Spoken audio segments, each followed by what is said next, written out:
Welcome back to the channel. Thank you for tuning in. We hope you're having a blessed day wherever and whenever you are. We're back for another daily Bible reading. As we jump through the Bible in 60 days, we jump around with this awesome plan. And if you want to see more about this plan or find other plans like it, you want to go to the website questionsgod.com. That's questionsgod.com. And you could also check our channel. We have a playlist at the Bible for Kids playlist, or I believe it's Bible in 60 Days playlist on our channel. You can catch up with all of our previous videos. And as always, we will continue daily readings Monday through Friday on the channel. And of course, when we wrap this series up, we'll do something else. But with that being said, today we are going to be reading about Elijah. And I guess I'm going to unbuckle since I'm parked.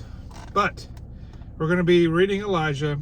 And today's reading is going to be out of 1 Kings, and it's chapter 18 is where we'll start, but we're not starting at the beginning. We're going to be starting at chapter 18, verse 16, and I believe it says Elijah on Mount Carmel, and we're reading out of the NIV, and Jet will read all the way up till the end of chapter 18, and then I will pick up, and I'll read the first 18 verses in chapter 19. Jet, take it away. So Obadiah went to meet Ahab and told him, and Ahab went to meet Elijah.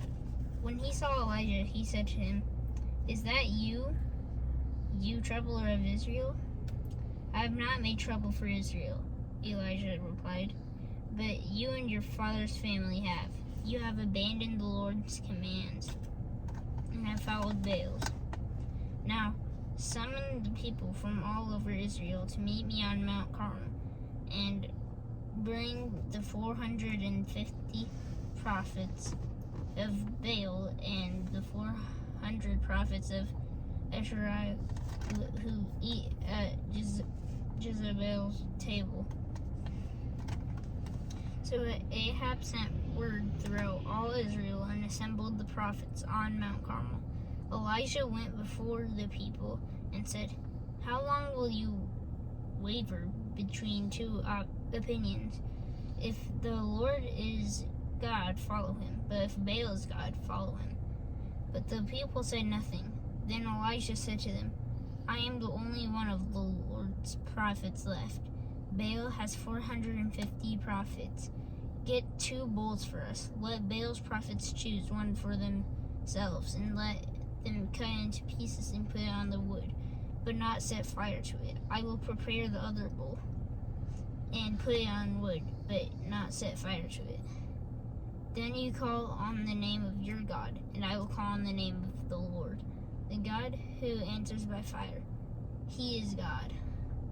Then all people said, "What you say is good." Elijah said to the prophets of Baal, "Choose one of the bulls and prepare it first. Since there are so many of you, call on the name of your God, but do not light the fire." So they took the bull given them and prepared it. Then they called on the name of Baal from morning till noon. "Baal, answer us," they shouted, but there was no response. No one answered, and they danced around the altar they had made. At noon, Elijah began to taunt them. "Shout louder," he said. "Surely he is a god. Perhaps he is deep in thought, or busy, or traveling. Maybe he is sleeping and must be awakened." So they shouted louder and slashed themselves with swords and spears, as was their custom, until their blood flowed. Midday passed, and they continued their frantic prophesying until the time for the evening sacrifice. But there was no response. No one answered. No one paid attention. Then Elisha said to all the people, "Come here to me." They came to him, and he repaired the altar of the Lord, which had been torn down. Elisha took 12 stones, one for each of the tribes descended from Jacob, to whom the word of the Lord had come, saying, "Your name shall be Israel." With the stones he built an altar in the name of the Lord, and he dug a trench around it large enough to hold 2 seahs of seed. He arranged the wood, cut the bull into pieces, and laid it on the wood. Then he said to them, "Fill 4 large jars with water and pour it on the offering and on the wood." "Do it again," he said, and they did it again. "Do it a 3rd time," he ordered, and they did it a 3rd time. The water ran down from around the altar and even filled the trench.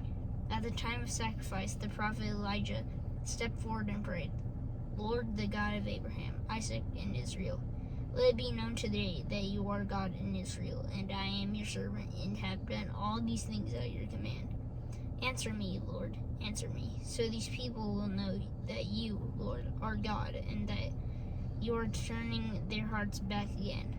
Then the fire of the Lord fell and burned up the sacrifice, the wood, the stones, and the soil, and also licked up the water in the trench. When all the people saw this, they fell prostrate and cried, "The Lord, He is God, the Lord, He is God." Then Elisha commanded them, "Seize the prophets of Baal. Don't let anyone get away." They seized them, and Elisha had brought down to Kishon Valley and slaughtered there. And Elisha said to Ahab, "Go eat and drink, for there is the sound of heavy rain." So Ahab went off to eat and drink, but Elisha climbed to the top of Carmel, bent down to the ground, and put his face between his knees. "Go and look towards the sea," he told his servant, and he went up and looked. "There is nothing there," he said. 7 times Elisha said, "Go back." The 7th time the servant reported a cloud as small as a man's hand is rising from the sea. So Elisha said, "Go and tell Ahab, hitch up your chariot and go down before the rain stops you." Meanwhile, the sky grew black with clouds, the wind rose, a heavy rain started falling, and Ahab rode off to Jezreel. The power of the Lord came on Elisha, and tucking his cloak into his belt, he ran ahead of Ahab all the way to Jezreel. Good job, Jeff. And I'm going to pick up with chapter 19. Elijah flees to Horeb. And we're just going to read the first 18 verses, and we'll be done for the day. Now Ahab told Jezebel everything Elijah had done and how he had killed all the prophets with the sword. So Jezebel sent a messenger to Elijah to say, "May the gods deal with me, be it ever so severely, if by this time tomorrow I do not make your life like that of one of them." Elijah was afraid and ran for his life. When he came to Beersheba in Judah, he left his servant there while he himself went a day's journey into the wilderness. He came to a broom bush, sat down under it, and prayed that he might die. "I have had enough, Lord," he said. "Take my life. I am no better than my ancestors." Then he lay down under the bush and fell asleep. All at once an angel touched him and said, "Get up and eat." He looked around, and there by his head was some bread baked over hot coals and a jar of water. He ate and drank and then lay down again. The angel of the Lord came back a 2nd time and touched him and said, "Get up and eat, for the journey is too much for you." So he got up and ate and drank. Strengthened by that food, he traveled 40 days and 40 nights until he reached Horeb, the mountain of God. There he went into a cave and spent the night. The Lord appears to Elijah. And the word of the Lord came to him. "What are you doing here, Elijah?" He replied, "I have been very zealous for the Lord God Almighty. The Israelites have rejected your covenant, torn down your altars, and put your prophets to death with the sword. I am the only one left, and now they are trying to kill me too." The Lord said, "Go out and stand on the mountain in the presence of the Lord, for the Lord is about to pass by." Then a great and powerful wind tore the mountains apart and shattered the rocks before the Lord. But the Lord was not in the wind. After the wind there was an earthquake, but the Lord was not in the earthquake. After the earthquake came a fire, but the Lord was not in the fire. And after the fire came a gentle whisper. When Elijah heard it, he pulled his cloak over his face and went out and stood at the mouth of the cave. Then a voice said to him, "What are you doing here, Elijah?" He replied, "I have been very zealous for the Lord God Almighty. The Israelites have rejected your covenant, torn down your altars, and put your prophets to death with a sword. I am the only one left, and now they are trying to kill me too." The Lord said to him, "Go back the way you came, and go to the desert of Damascus. When you get there, anoint Hazael king over Aram. Also anoint Jehu, son of Nimshi, king over Israel, and anoint Elisha, son of Shaphat, from Abel Meholah, to succeed you as a prophet. Jehu will put to death any who escape the sword of Hazael, and Elisha will put to death any who escape the sword of Jehu. Yet I reserve 7,000 in Israel, all whose knees have not bowed down to Baal, and whose mouths have not kissed him. And that completes our reading for today. Thank you for joining us.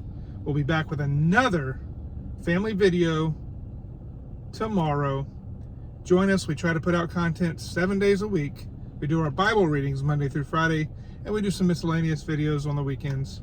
But until next time, we'll see you on the next one. God bless.